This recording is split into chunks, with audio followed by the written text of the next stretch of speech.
Welcome everyone to a new chapter of No Damn Excuses, or in Spanish, Sin Malditas Excusas. Let me introduce you to our guest today. So, who he is? He has an extensive expertise and knowledge in the areas of psychology, neuroscience, and behavior change. He's a storyteller and a best selling and award winning author. He has written 12 books in his own name, co written and another 12, and ghostwritten 30 others, all nonfiction. Has published more than 30 scientific articles on addiction and behavior change, and been a consultant to the NIH and WHO. His work in psychology and his writing have been featured in many newspapers and magazines, and he has appeared on national networks including CNN, ABC, CBS, BBC, and on The View and 2020. His latest books include I Think, Therefore I Am Wrong, A Guide to Bias, Political Correctness, Fake News, and the Future of Mankind, Power Talk, The Art of Effective Communication and Intuitive Rationality, The New Behavioral Direction of AI with Grant Grenier. His latest book, Falling to Grace, The Art and Science of Redemption, was released on April 15, 2022, and was featured in the Psychology Today magazine on May 22 issue. He's also a Psychology Today blogger, the creator and host of the How Not to Think podcast, and a consultant to Sapien Labs. Currently, one of his books, The Journey of the All American Redheads, is being made into a documentary with the possibility of it being also made into a movie. Whoa, amazing. Do you have the courage to follow your dreams like Dr. Howard Rankin, or will you be a dreamer forever? Let me bring him to the platform. Mr. Howard, how are you today? I am great. Thank you, Rodrigo. It's great to be here. Amazing. You have a lot of expertise. You have been on podcasts, writing articles, doing a lot of amazing things, and congrats on the last book that is being probably made a documentary. Yeah. Yeah, I'm excited about that. Actually, there are several projects I have that I believe would make good documentaries or movies, and this one particularly, if you want, we can talk more about it. But yeah, it is being made into a documentary, and potentially a movie subsequently.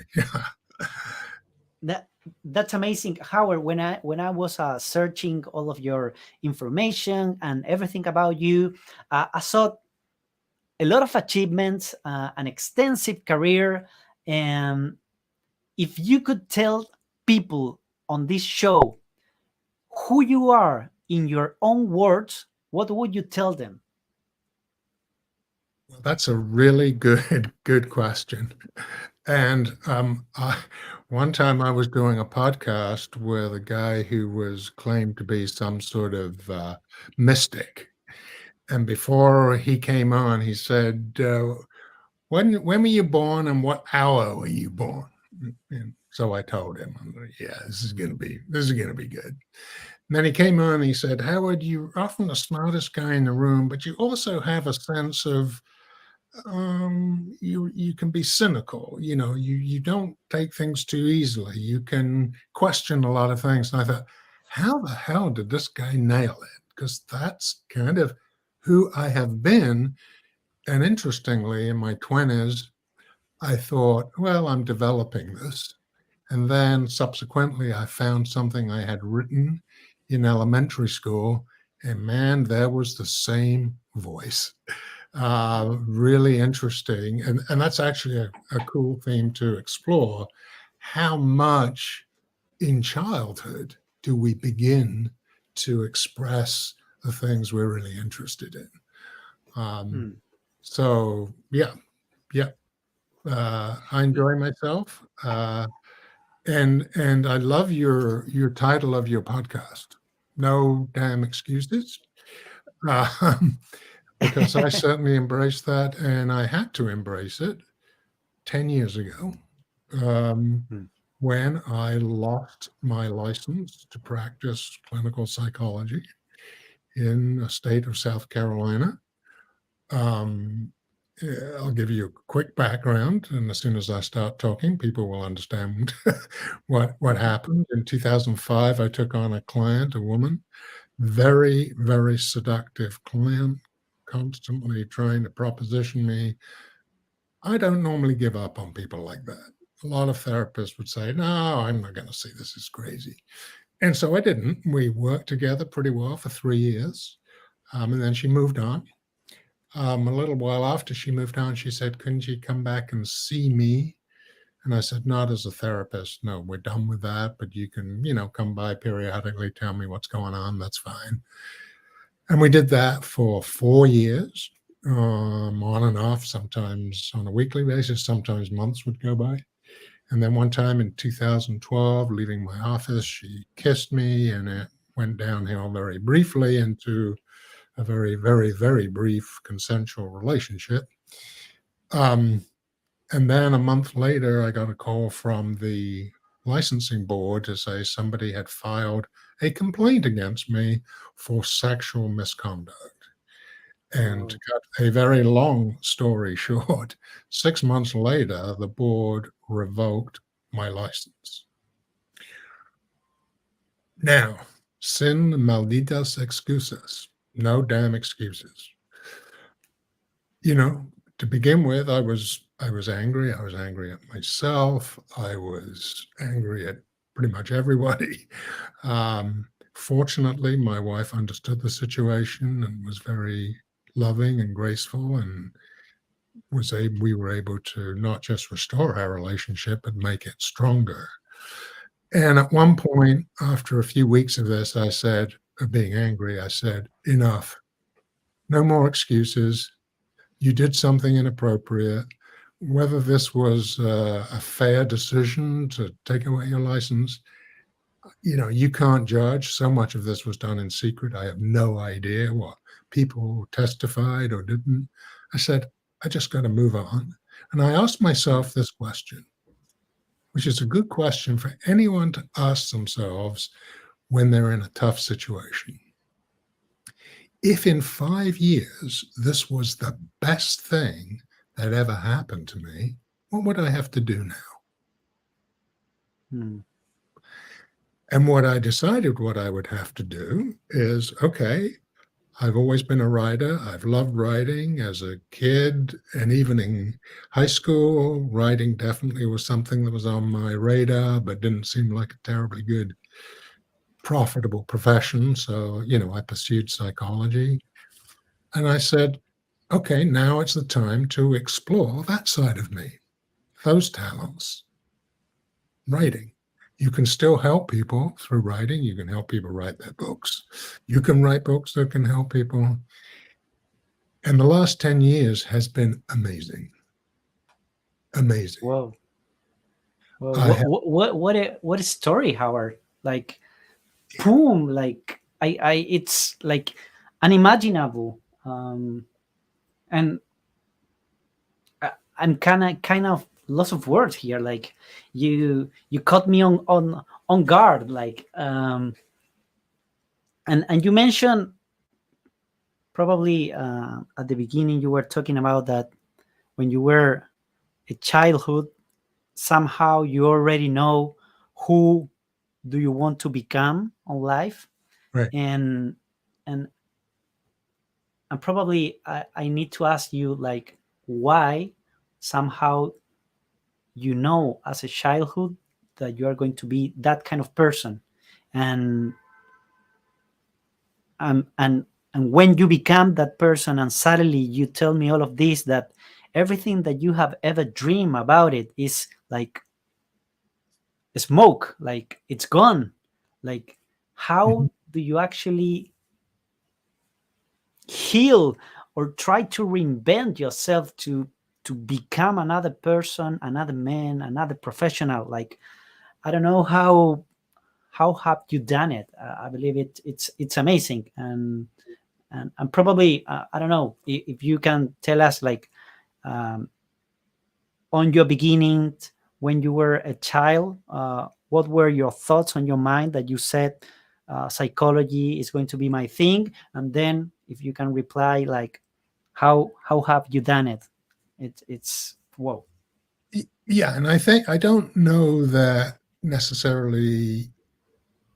I was thinking, well, at some point during high school, as it was getting near choice of college and what I was going to do in college, and there were, evenings at school where they bring people in, you could talk about their careers. And I remember talking to a pretty well-known journalist about writing and being a journalist. So I was definitely aware of that. But I also got interested in psychology. One of the teachers I had in high school was actually doing an evening class in psychology, and he introduced me to his professor, and I went and spoke to him, and I got kind of fascinated in it. I think really what it is later in life, when you manifest certain things, you don't realize those were the things you were interested in earlier in your life. We tend to forget that. Mm. There's a good friend of mine, Bob Neal, who is a well-known basketball announcer. And he thought, for a long time, when people said, "Well, how did you get into that?" He said, "Well, one day in college, the guys who were meant to do it were sick, and they called me in and I started it."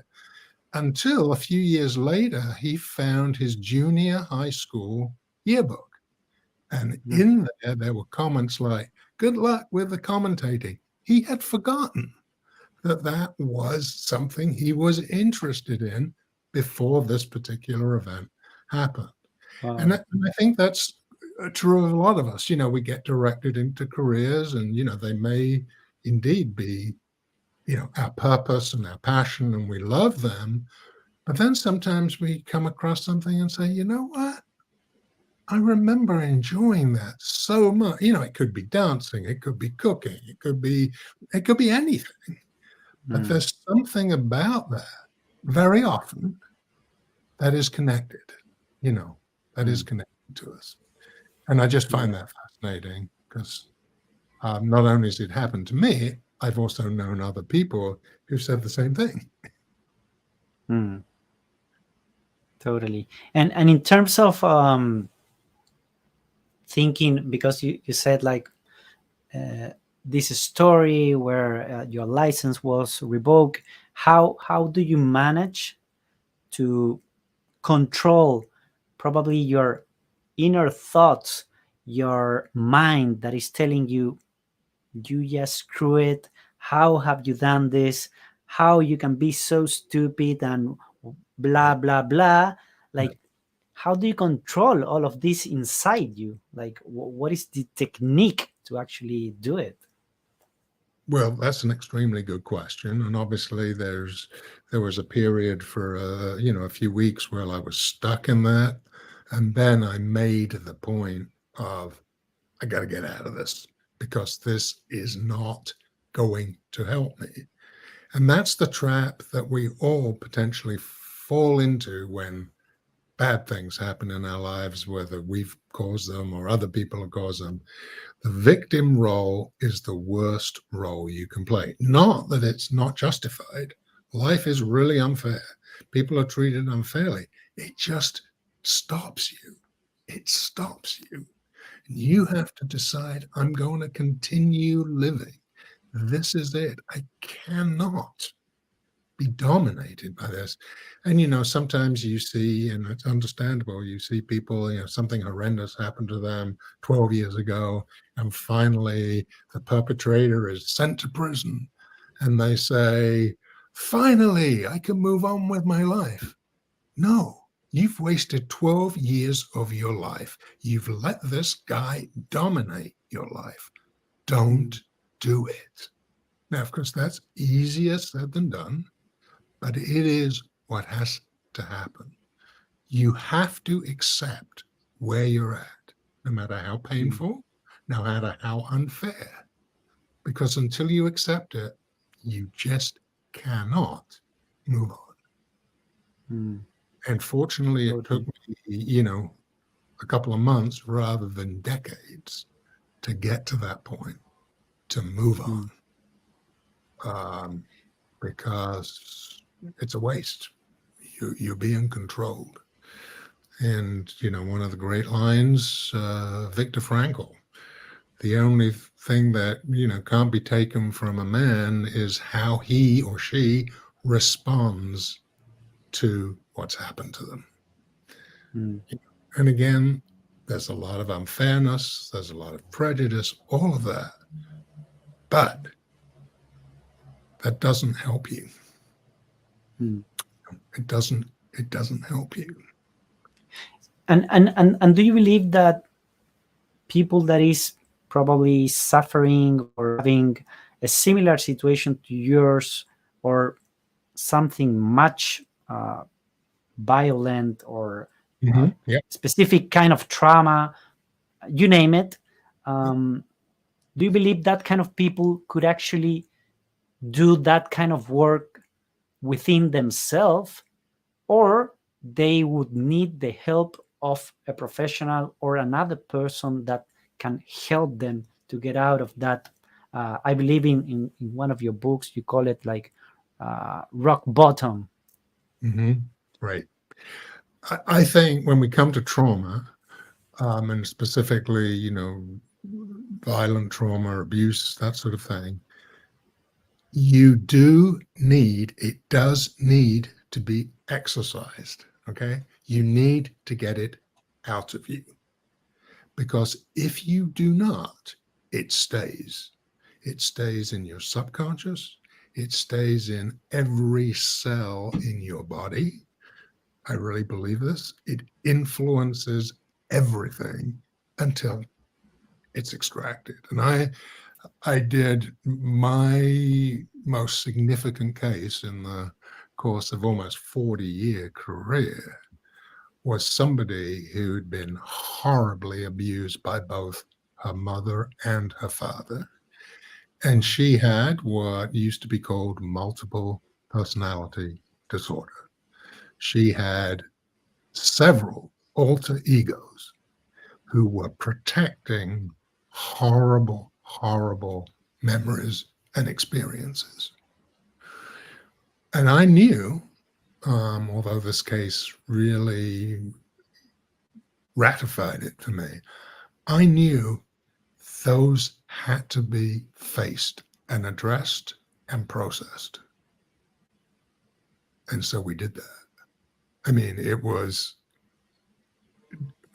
amazing and demanding on both our parts.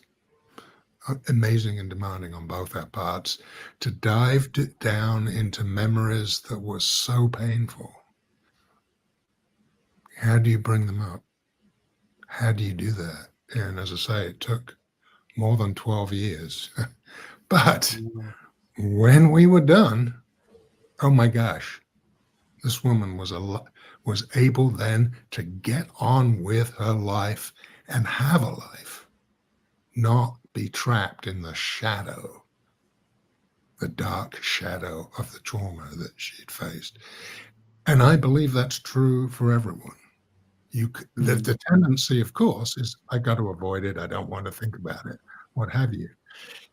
But like I just said before about the perpetrator, it's still inside you and it's still impacting you. And you've really got to get it out. And when you do, it is so liberating. And this woman calls me her savior. And in some ways, Mhm. I am why. Her life is completely different. She's lived a wonderful life for the last 20 plus years. That's amazing. And it's so easy to say, well, yeah, I know it happened, but I won't think about it. No, if you've got stuff there, you got to address it.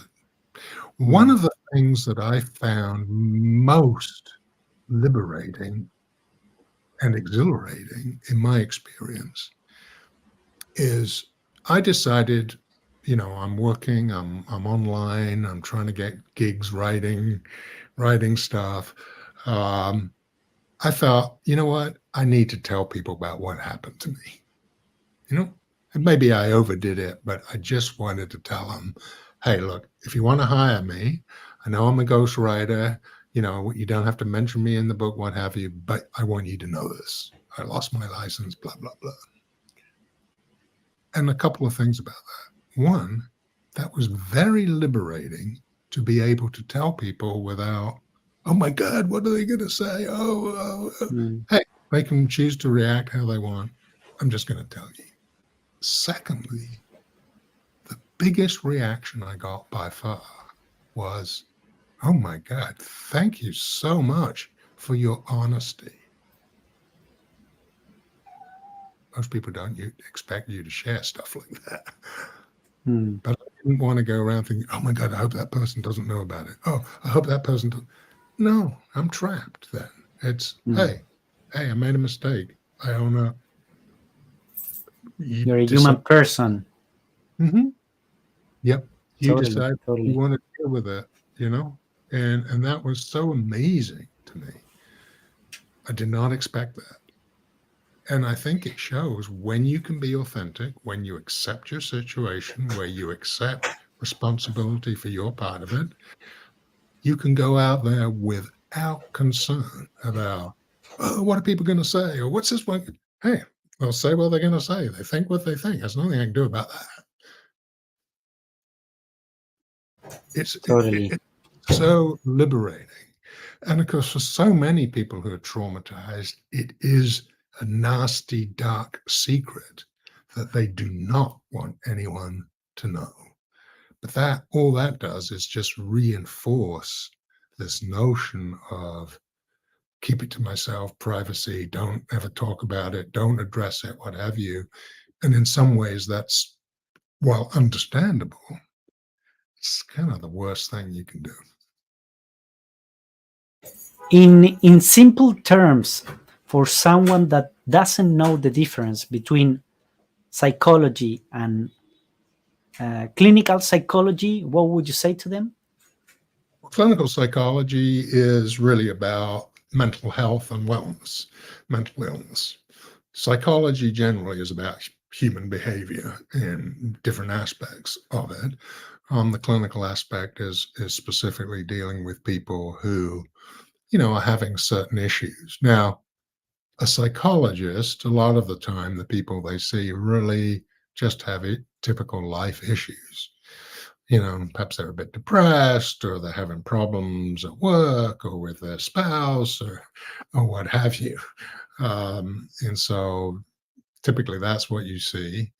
And then there are people who have more specific conditions, like, for example, the woman I mentioned who had that multiple personality disorder, or people with severe depression or anxiety or obsessive thoughts, things like that.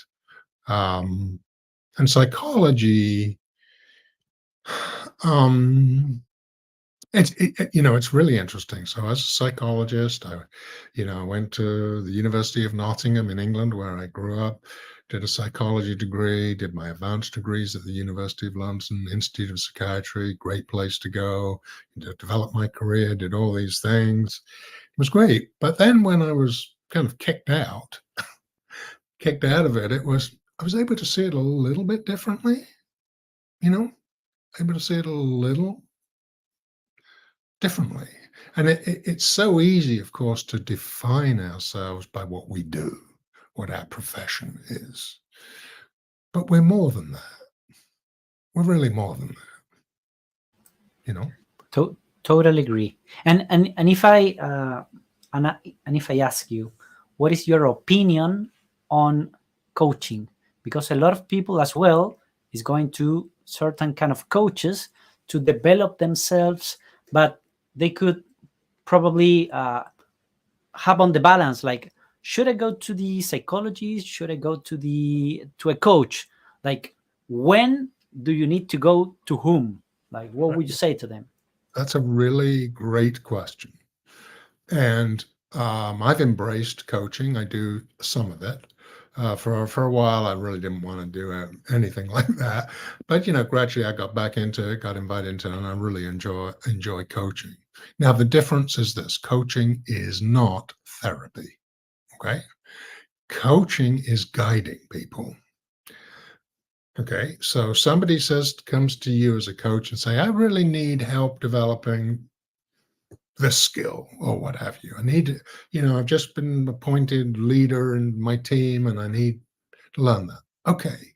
You and your coachee are working together, right? You are helping them define what it is they want. You're going to give them advice how to do it. You're going to support them while you're doing it. Okay. But the fact is, you are not the medical expert who has whole responsibility for the interaction, which is what happens in medicine. So in medicine, unfortunately, the doctor or the psychologist has a lot of ethical responsibility, almost too much, where the person is, well, you're meant to fix me, fix me. Whereas coaching, it's, hey, I'm going to help you if you want, but if you're not going to do anything, not my problem, right? And so there's something powerful about coaching that I really like, where the person who's being coached, hey, it's up to them to show up, to have the responsibility to do the stuff. And if they don't do that, it's not the coach's fault, right? It's not. So, that's a big, big difference. And it is a problem in medicine generally for people who kind of see the doctor or the psychologist or the psychiatrist as the person who's going to fix it and got all the answers and they don't have to do anything. And that's not right. That's not right. So many psychological and psychiatric issues are really to do with lifestyle, stress management, how you manage your life, and you do have responsibility for how well you eat, how you manage your stress, how you manage your social relationships, whether you exercise, all of that. And so this notion of the sort of magical medical expert who's got all the answers and you're the passive person who just gonna do what they say is not actually very helpful, which is why I like coaching, which is, hey, you come, you want my help, that's great. Are you going to do what we talk about? If not, that's fine. Don't blame me. And how are we actually met on the community of Exponential Individuals, and you right now are a member as well, and you are writing the playbook of Exponential Individuals. Can you please tell me, how did you met this amazing community, and then afterwards, what is the playbook of Exponential Individuals? Okay.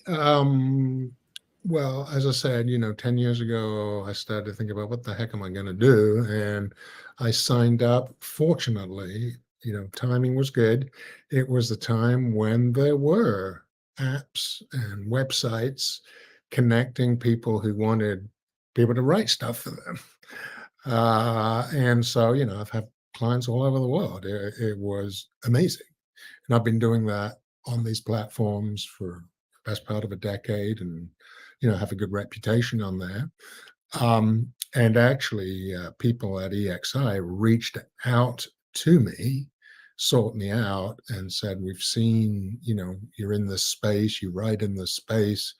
We have a workbook that really needs. And of course, once I spoke with them and learned about it, I was all ready to go. It's a great organization. And Exponential Individuals focuses on two key things. One, developing your passion, your purpose, your talents, the things that really drive you. And developing not just for you, but so that you can help the community, other people, and the world. It's not an egotistical exercise. It's a group exercise. And as we like to say, move from me to we. It's not just all about me. And that is one of the movements that we are fortunately seeing happening in these last few years.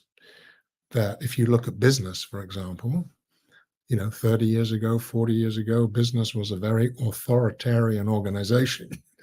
The boss was at the top. He told everyone what to do. If they didn't do it, he fired them, and that was it. Now that model is completely obsolete. You cannot work like that anymore. Thank goodness. And the research has shown that when you lead with compassion, when you lead with understanding, when you engage the team, when you involve the team, the productivity is way higher.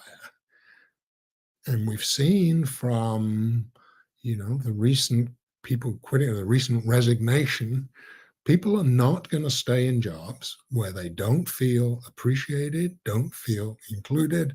They're just not going to do it, which is good. And this is part of the movement away from extreme egotism to let's do this as a team. Let's be a community.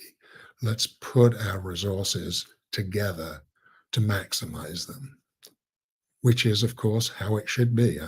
It's a shame it's taken thousands of years to get to this point, but at least we're getting there. And that's what EXI is about. And in terms of the EXI playbook, because if you can tell us what is your specific role, you at the beginning mentioned as well that you do a lot of ghostwriting.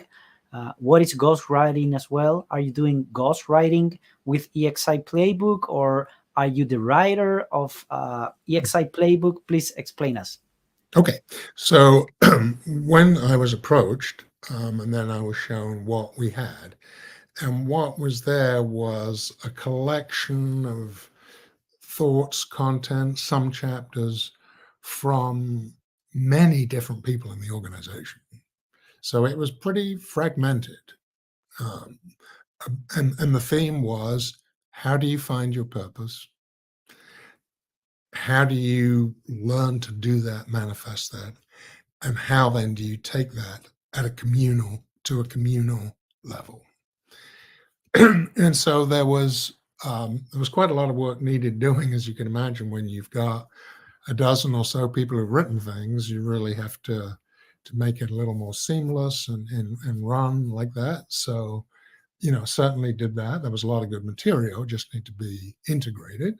And then there were some things that from my behavioral background I thought were missing. And so I wrote some chapters myself. So a combination of putting together what was already there, editing it, adding material. Yeah. And it's about ready to go. And when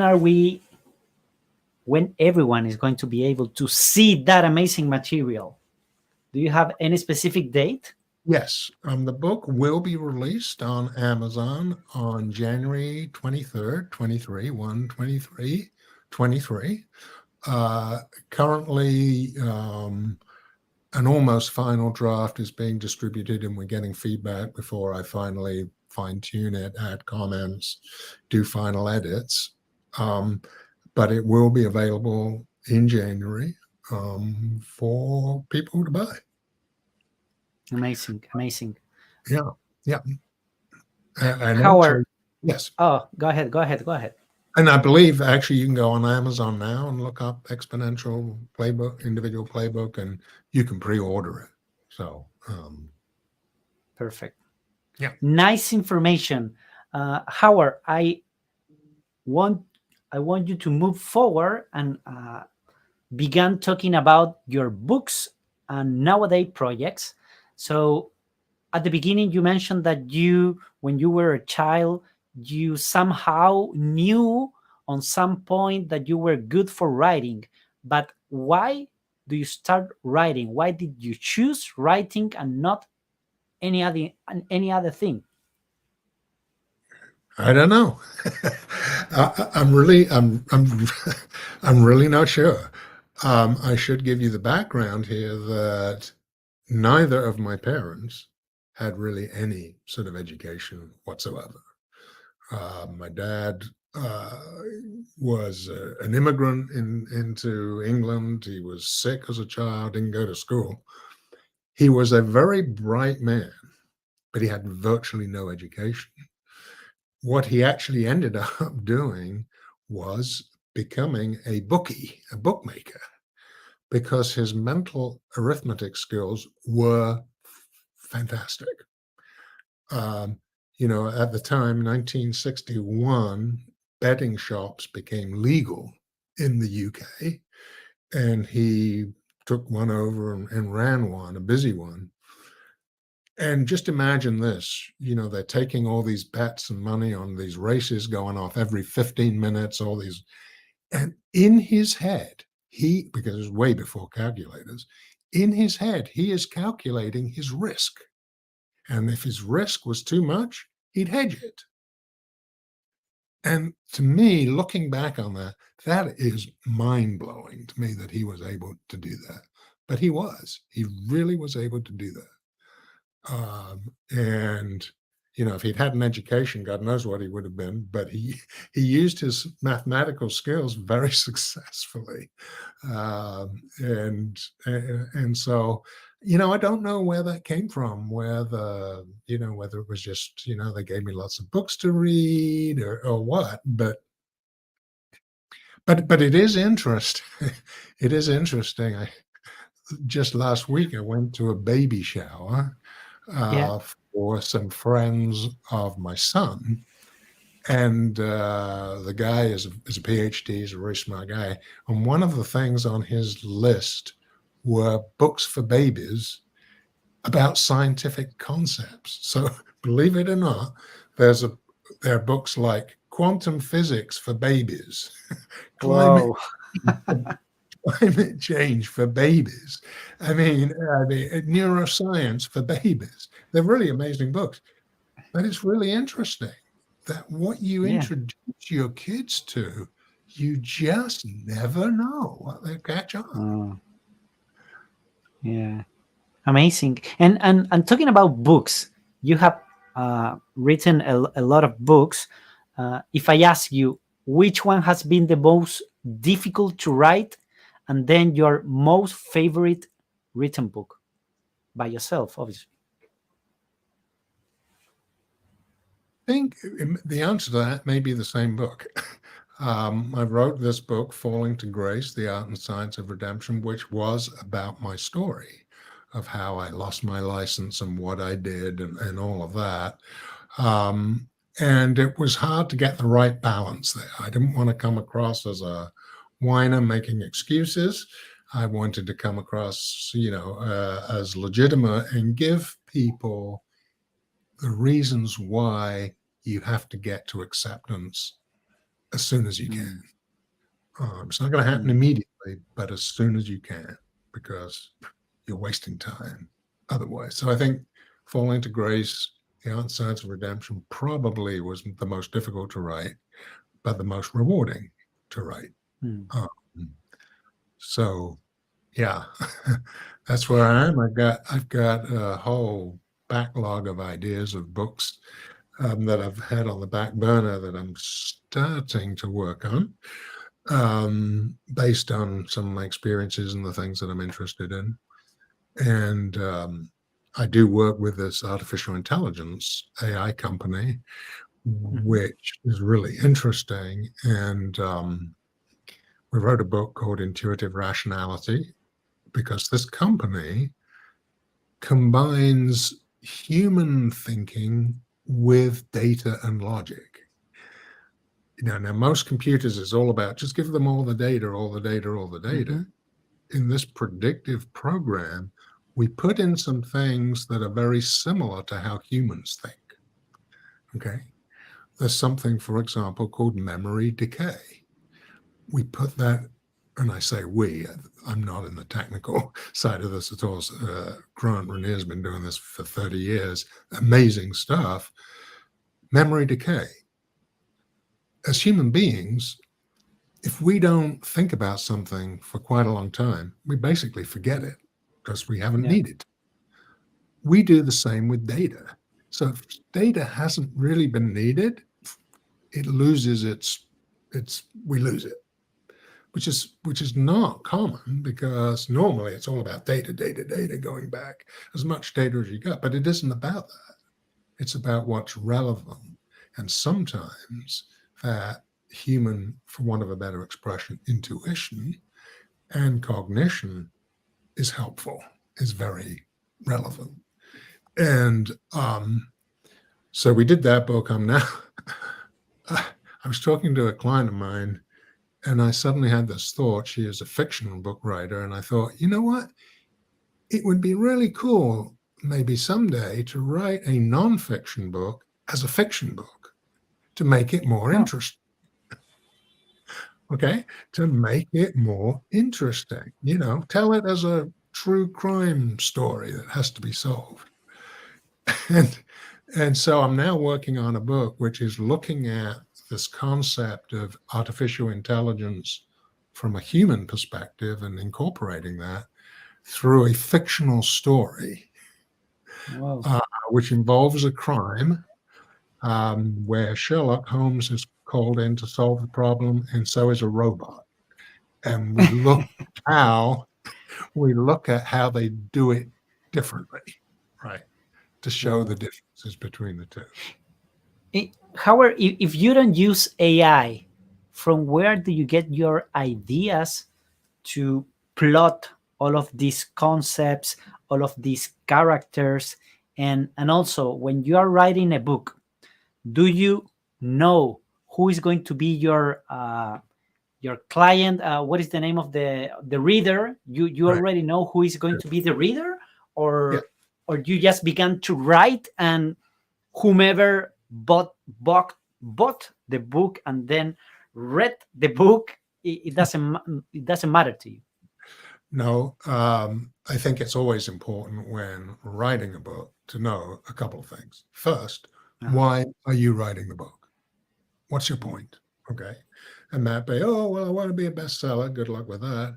Or I want to, shed a light on this particular issue, or, whatever. Or I just want to leave a legacy, or I want to tell my family, whatever. There's no wrong answer. But so that's really important. And then typically you draw on your own experiences, really. You draw on your own experiences. And then you let creativity come in. I get a lot of, I exercise. I used to be a jogger. I've become more a walker of late as I've aged.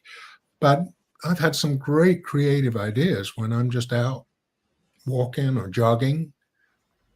When you're not thinking about it, some of these ideas come, and then you begin to shape them into material. So you have to know why you're writing the book.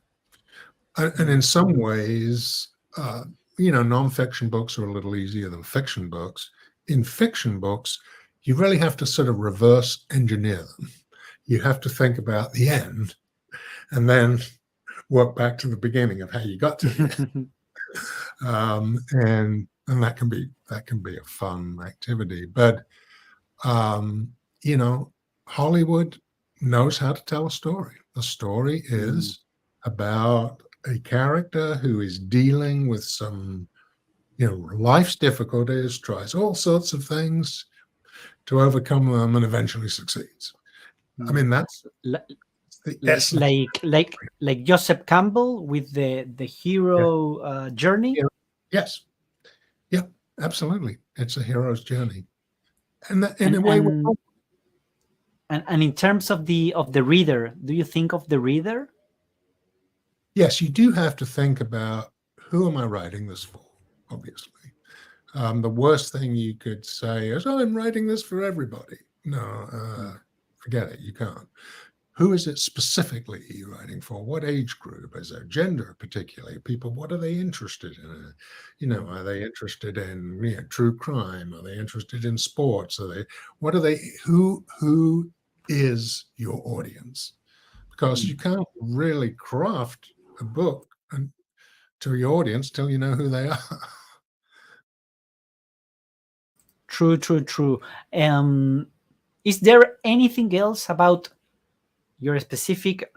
We don't mention your nowadays project, like you're doing independent work related to books, writing books.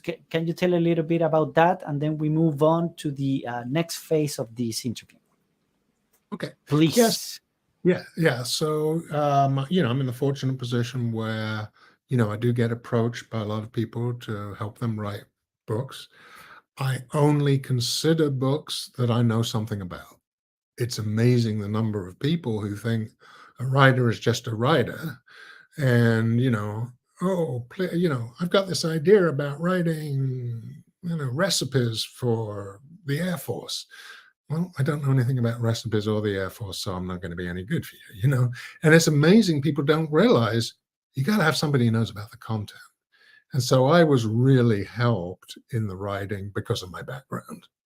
People say, "Oh man, you know about psychology, you know about this, you'd be ideal." So that's really helped me, so I can pick and choose. And now that I've made this sort of breakthrough with a documentary, I definitely have other ideas from some things that I've written, some yet to be written, that would also make, I think, good movies and documentaries. And I really like that idea of manifesting them in that way. Very cool, very cool. So, if someone actually wants to get your information details, where they can find you? I should tell you I have a website. I should probably, it's Dr. Howard J. Rankin.com.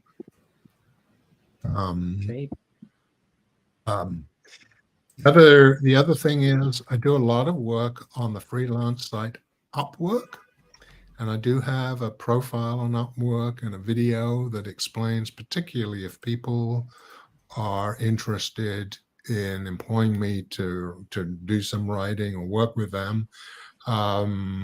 Upwork has a nice profile and, as I say, a video that explains what I do. So that's always a good place to go. Upwork is a really great site, and really helps people in all sorts of different walks of life find gigs. So that would be another good place if people were interested in looking at what I could do. excellent, excellent. Um, Howard, I want you to take you right now. Topic number 2, which is called trigger questions, or some call them ping pong questions. Um, the first questions for you, and the idea here is that short answers, okay? Short answers. Are you ready? Yes. Alrighty. So, Howard, what's your purpose in life?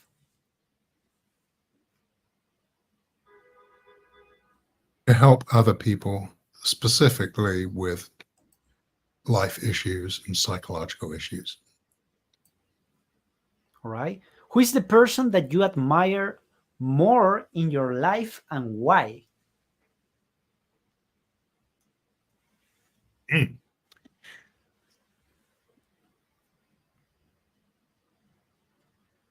I've got several people that I would hold up in that regard.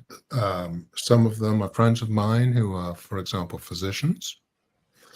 Um, One is actually my son, who has spent 10 years in the Army working in civil affairs, doing some amazing stuff around the world. And his resume is unbelievable. So I really respect him a lot. Amazing. What do you appreciate most in life?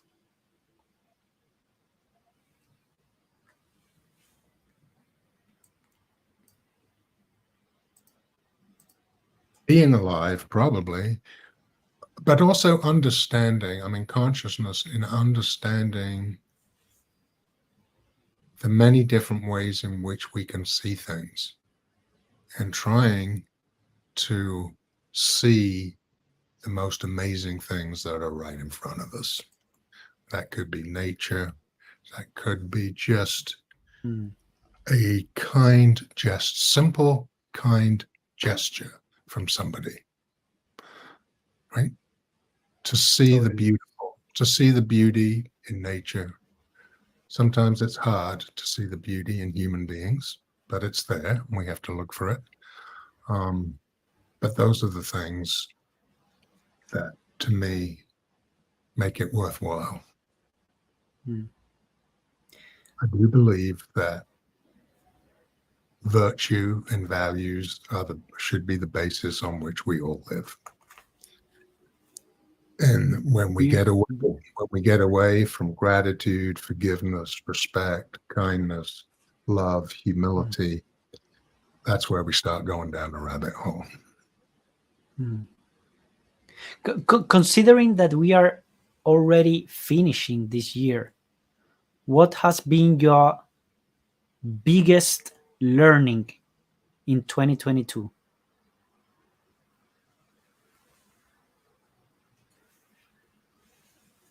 I think the biggest learning came when I was writing my art of the art and science of redemption book. I had many different realizations as I was writing that, and I finished it earlier this year. Uh, just from a writing perspective, it was amazing how stuff just keep coming up. I would come across stuff every day that I thought, oh, it needs to be in the book, and put it in the book. Um, but just important. I was just grateful to be able to get that book out there for people.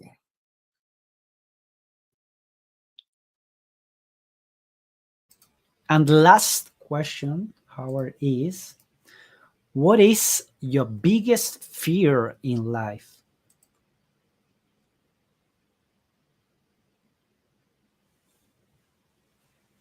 The biggest fear.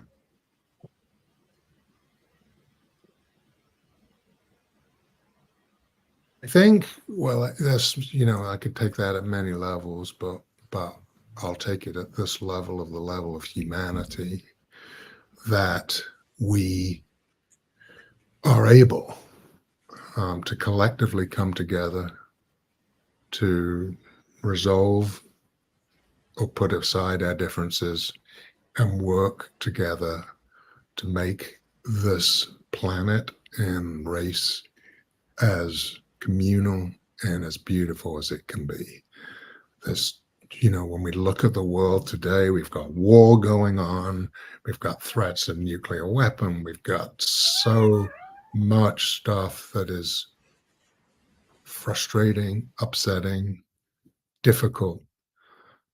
I'd really like to think we can move beyond that. And indeed, in my book, I think, Therefore I'm Wrong, and the Future of Mankind, how we have got to the point where people just can believe whatever they want and with no basis for it whatsoever. And that's not a good thing.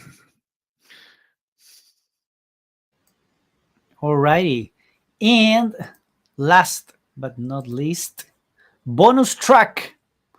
So here, Howard, you need to recommend to the community of No Them Excuses general recommendations of books, movies, series, podcasts, whatever you listen, and that you believe that it must be shared to everyone so they can also acquire that kind of knowledge. Right. Well, obviously, I'd like to mention, I think, Therefore I'm Wrong, which I think is a useful insight into how human beings think or don't think and the dangers of that. And also The Art and Science and Redemption, because I do think we all face that at some point in our lives, and I'd like to think that people can move beyond that. There is an outstanding book called The Secret Language of Cells, written by Dr. John Leaf, Lieff, which is a mind-boggling book about how all our cells interconnect and communicate. And I've been in this. I'm not a physical doctor, but I've been in the related field for a long time. I read this book. I had Dr. John Leaf on my podcast. It's mind-blowing.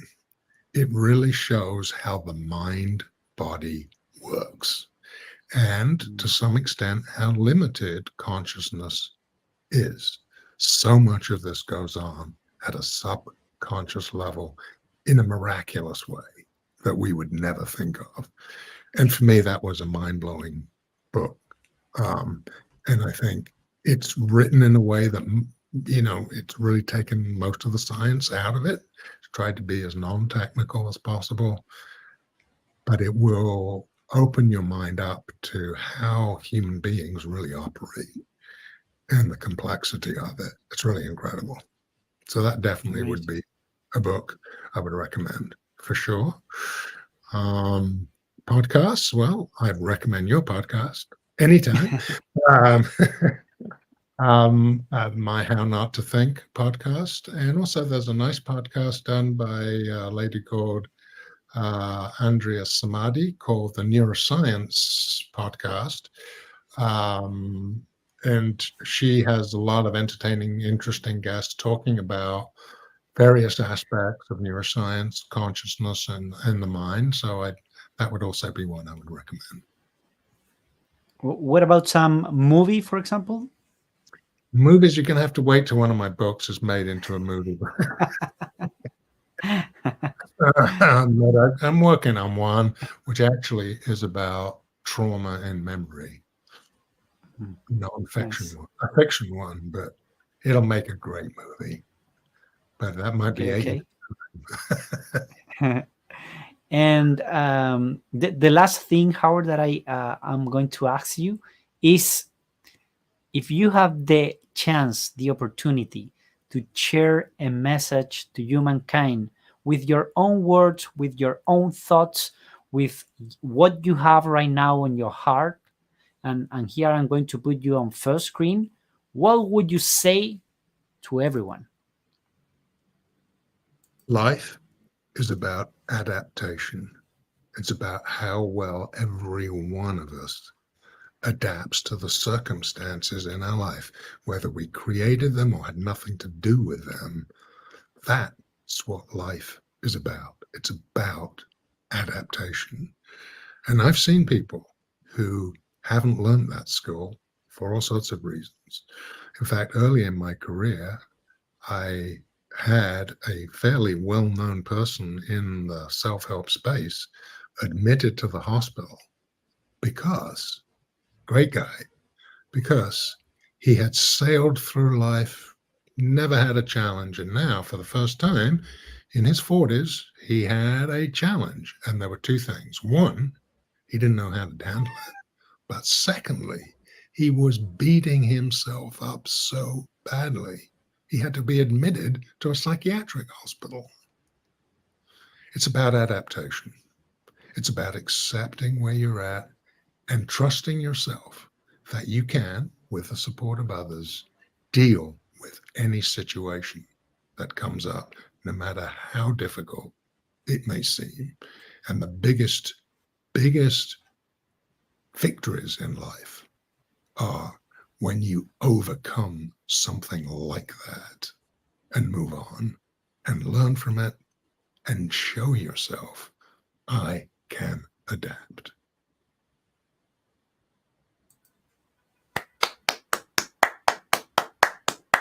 Amazing, amazing, Howard. This has been an excellent show. Everyone, Howard Rankin, Ph.D., a storyteller, best-selling and award-winning author, creative expertise officer, and a great, great person. My admire to you, Howard. It has been a real pleasure to have you on the podcast.